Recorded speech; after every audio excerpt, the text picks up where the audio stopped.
Hey guys, Zen here, and Operation Commanding Force has 4 major updates to what would seem to be a pretty slim new season in Rainbow Six Siege. Brava, the new attacking operator with the Clutch drone, an outstanding device that counters nearly every defender on the opposing side. A reload rework that slows the tempo of Siege down and forces a more tactical playstyle. Every action in Siege must have a reaction, and every decision must have a consequence, and so now that also applies to reloads. Watch out for this one. Midway through, Mousetrap, the definitive answer to a problem that's plagued console Siege for nearly a decade, is getting an elegant and sophisticated solution that makes the game nearly unplayable to those targeted. And Zero, this operator, who just happens to be one of Ubisoft's most iconic characters, is finally getting a long-awaited rework, and it's one of the most important. Guys, these 4 plus the rest of the updates to Rainbow Six Siege in Year 8 Season 1 are packed into this video, and we also have some thoughts to get into. And I'll just say for Spark Notes that this season isn't as dazzling as some others, but it could mean Ubisoft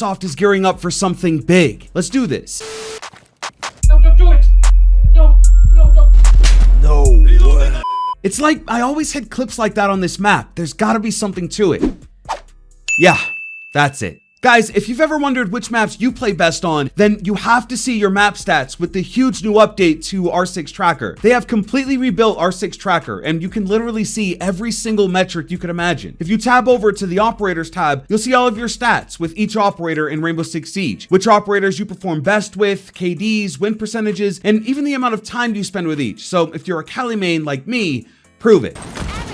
Now, one of my personal favorite features is the live match stats. In real time, you'll see the stats of the match as you progress, and they've updated it to show even more details of what's going on in a timeline, so you can see your enemy's tendencies and use it to your advantage. At the end of your session, if you want to check back on recent games, you're able to do that with match history. You can go back to see how many kills you got, your KD ratio, headshot percentages, and how the rest of the lobby performed directly in the app. It's essential for those who really want to take a deep dive. And of course, the entire experience is customizable with keybinds and shortcuts to get to exactly what you want easily. This new update is huge and the perfect way to kick off Year 8. Download R6 Tracker 100% for free today, and thanks to them for sponsoring the video. Brava. This video cannot go on without talking about one of the most dominant operators to have ever graced the presence of Rainbow Six Siege. And I find it interesting because for the last few years, the operators that launched in the first season are big standouts. In Year 6 Season 1, we got Flores, arguably the most important operator throughout the entire year. Last year, in Year 7 Season 1, we got Azami, the most influential operator since maybe Mira, who was also a Season 1 operator. But now, in Year 8 Season 1, there's Brava, the Brazilian hacker operator with the Clutch drone. This thing cruises up to nearly every defender gadget, hacks the internals, and causes it to become friendly to the attacking side. And the only real drawback to this thing is that you must stay within the range of the hack, otherwise it won't complete. And just so you get the full scope of how powerful this is, we can do a little rapid fire. The Clutch drone can hijack mute jammers, Jaeger ADS, Razor Bloom, Kapkan's EDD, Goo Mines, Gersmont Mines, Syria Gates, Malusi's Banshee, Wamai's Magnets, and every kind of camera on the defensive side. And for any electronic gadget it can't take over, it destroys, like Bandit batteries or Thunderbird's Kona station. I know it's early, but I genuinely believe this is the best attacking gadget currently in Rainbow Six Siege, and I can say that confidently because it can make some of the most important defender gadgets not just useless to the defenders, but also have them work in favor of the attackers, and this is by far the best option. Now, of course, there are a couple counters, but even those aren't too much to deal with. There's mute jammers, but it's important to have it placed in a way where the Clutch can't hack it, otherwise it's useless. And then Mozzie's Pest will do the trick probably the best. The thing is though, if Mozzie's Pest does get a hold of one of those drones, then he gets all the functionality it offers, meaning attacker claymores and zero cams become yours, which is something that can quickly shift the tides of a round. Now, the Clutch only gets 3 hacks per drone, and Brava only gets 2 of them, so you'll want to be smart with what gadgets you decide to take control of. And also, for every gadget you do hack, they'll get a slight blue aura around them, signaling they've been compromised, and so defense won't be completely oblivious to the gadgets that aren't theirs anymore. But even with all this value with the gadget, the rest of Brava is super solid. First off, she is a 3-speed operator, and they say it's because they want Brava to be able to catch up with her teammates because of all the time she'll be spending on the drone. For a primary, she packs hacks the hard-hitting Para, Capitão's main assault rifle, and fun fact, she's actually Capitão's cousin, but she gets the Para with a 1.5 scope and the camera's DMR up front. For a secondary, she gets a pistol and the Super Shorty, which I think affords her a ton of utility and a powerful secondary for super up-close combat. I mean, there is no part of this operator that is lacking. The weapons are great, the gadget is incredible, and she's light and fast with 3 speed. To be honest though, Brava having all this benefit makes it challenging to ever recommend picking her biggest competition, and of course,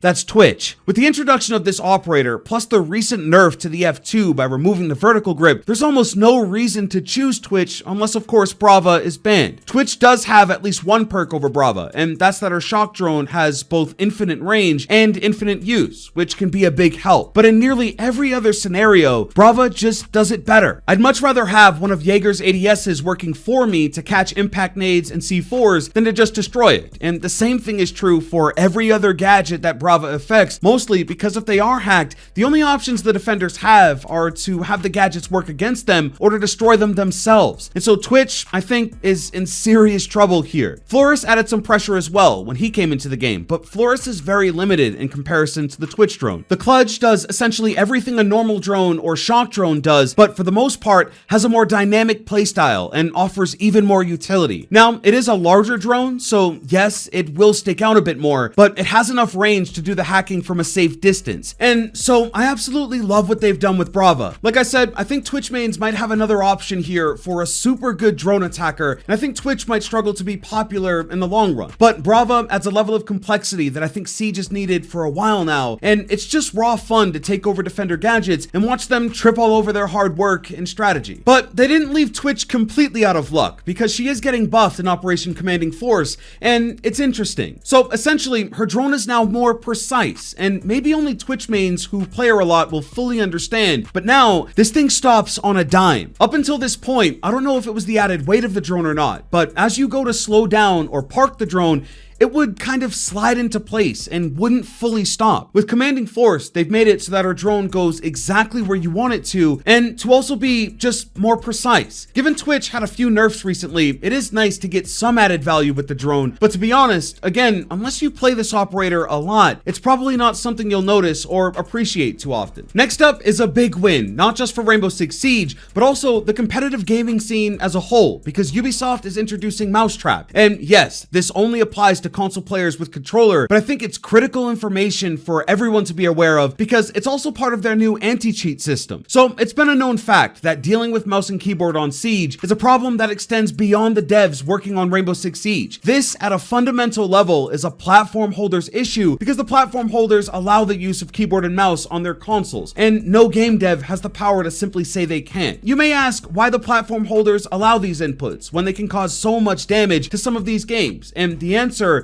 is because of accessibility. Some gamers can only use a keyboard and mouse to comfortably game, and it's not fair to not include them, and so it should be an option. But of course, there's always that person looking for an advantage, and up until this point, there really was no answer to it. Now though, Mousetrap is the in-house tool to combat this exploit, and it could be the most interesting of all these updates. Essentially, they've built this system that if a mouse is detected, they'll artificially add a delay to your inputs, meaning when you say go right or left, up, down, whatever, it won't happen instantly. Instead, it'll essentially be like controller lag and in effect make the game unplayable. Again, they can't tell you not to use it because that's just impossible, but they can affect how effective you are when you are using it. And so with a game like Siege being about milliseconds, no delay is acceptable. And so this is a very smart way for at least trying to get a grasp on this. Now, during the reveal of Mousetrap, there were those saying it's only a matter of time before this is negated by cheats, and there will be workarounds that counteract this. But it should be noted that this is yet another obstacle and another hoop to jump through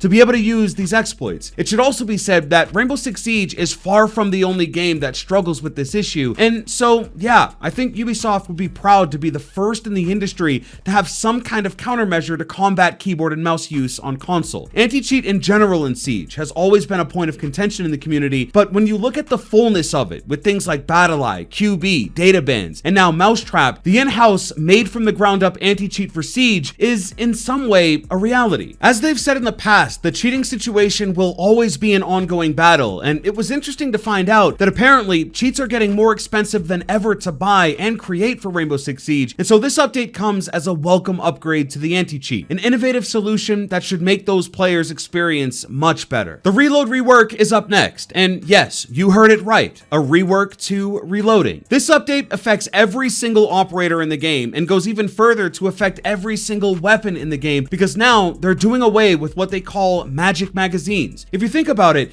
it's actually one of the most unrealistic things in Siege that during a reload animation where the magazine is removed from the weapon, that in an instant, if the situation calls for it, the magazine just reinserts itself and puts you right back in the fight. In reality, once the magazine is out, you'd only be left with that one round in the chamber, and this leaves you at a tactical disadvantage. But this makes the experience far more consistent, because now, if you catch someone on a reload, you actually have the chance to push and secure a kill. It opens up opportunity, and I think it changes everything about the way Rainbow Six Siege is played. This game has always had a hyper focus on pre-firing, and when you're pre-firing, you're constantly reloading. With this reload rework, you'll now have to take your time and fully reload your weapon, which slows things down and forces a more intentional decision. Up until this point, every single action in Siege had a reaction, except for reloads. You were never really punished for reloading, and you were also never really out of the fight, because at any moment, you could cancel the animation and get right back into it. That isn't possible now. Reloads are now very risky and must be done when you know it's clear and you have those few extra seconds to work with. I think it'll also reduce the amount of pre-firing that happens because of that slower gameplay. And surprisingly, I haven't seen too many people against this. I remember a long time ago, an ex-pro player once said that one of the biggest conflicts with Siege is how much ammo you have. Not necessarily one-shot headshot or the shooting mechanics in general,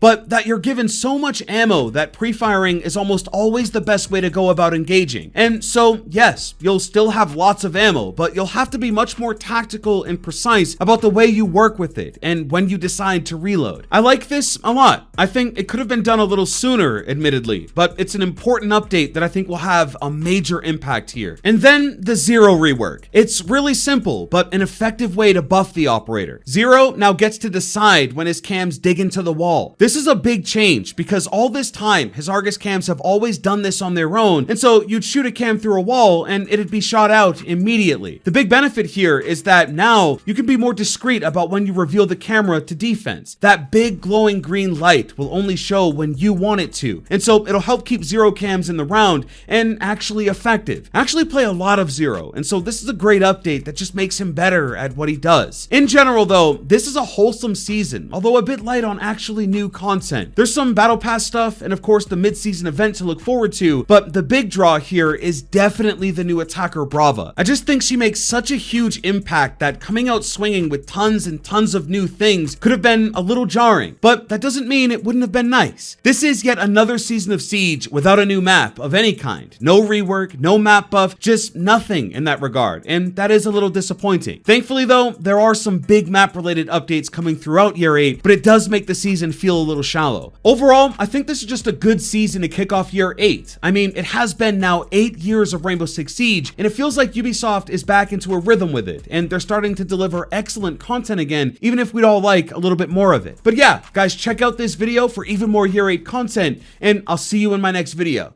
Hey, I'm out.